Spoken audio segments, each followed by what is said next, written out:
సినీ దర్శకుడు తితిదే బోర్డు సభ్యుడు రాఘవేంద్రరావును అడ్డగించడమే కాకుండా ఆయన కుటుంబ సభ్యులు వాహనాలపై దాడికి ప్రయత్నించిన ఓ వ్యక్తిని బంజారాహిల్స్ పోలీసులు రిమాండ్కు తరలించారు.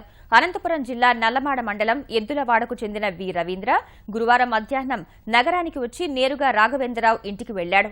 అదే సమయంలో రాఘవేంద్రరావు తన కారులో బయటకొస్తుండగా ఆయన కారును అడ్డగించాడు.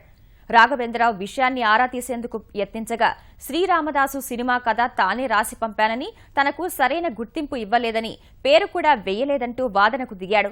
రాఘవేంద్రరావు సర్ది చెప్పి అక్కడి నుంచి వెళ్లిపోయారు.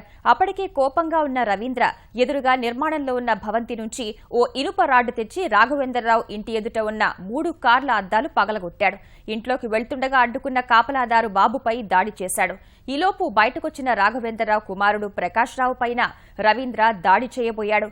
ప్రకాష్ రావు, బాబు ఇద్దరూ కలిసి రవీంద్రను పట్టుకుని పోలీసులకు సమాచారం అందించారు. వారొచ్చి నిందితుడిని అరెస్ట్ చేసి రిమాండ్కు తరలించారు.